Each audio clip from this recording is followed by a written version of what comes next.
গাধাকে সৃষ্টি করার পর তাকে বলা হলো সকাল থেকে সন্ধ্যা পর্যন্ত তাকে ক্লান্তিহীন পরিশ্রম করতে হবে, সারা জীবন তাকে পিঠে ভারী বোঝা বইতে হবে, খেতে পাবে শুধু ঘাস, আর তার মাথায় কোনো বুদ্ধি থাকবে না। তার আয়ু হবে 50 বছর।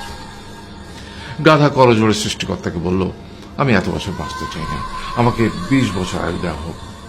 সৃষ্টিকর্তা সেটাই মঞ্জুর করলেন। কুকুরকে যখন সৃষ্টি করা হলো তখন তাকে বলা হলো যে সে হবে মানুষের সবচেয়ে বড় বন্ধু, কিন্তু সে খাবে মানুষের উচ্ছিষ্ট, এবং তার আয়ু হবে 30 বছর।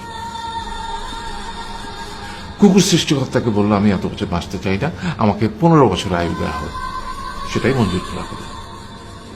এরপর বানরকে বলা হলো, তুমি শুধু গাছের এ ডাল থেকে ও ডালে ঝুল খাবে এবং নানান রকম ফন্দি ফিকির করে মানুষকে আনন্দ দিবে, তোমার আয়ু হবে 20 বছর।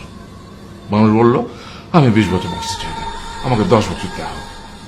সেটাই মঞ্জুর করা হলো। এবার এলো পুরুষ মানুষের পালা। তাকে বলা হলো যে তুমি হলে প্রাণীকুলের মধ্যে সবচেয়ে বিচক্ষণ এবং বুদ্ধিমান, সেই জন্য তোমাকে প্রাণীদের শিরোমণি করা হলো এবং তোমার আয়ু হবে 20 বছর।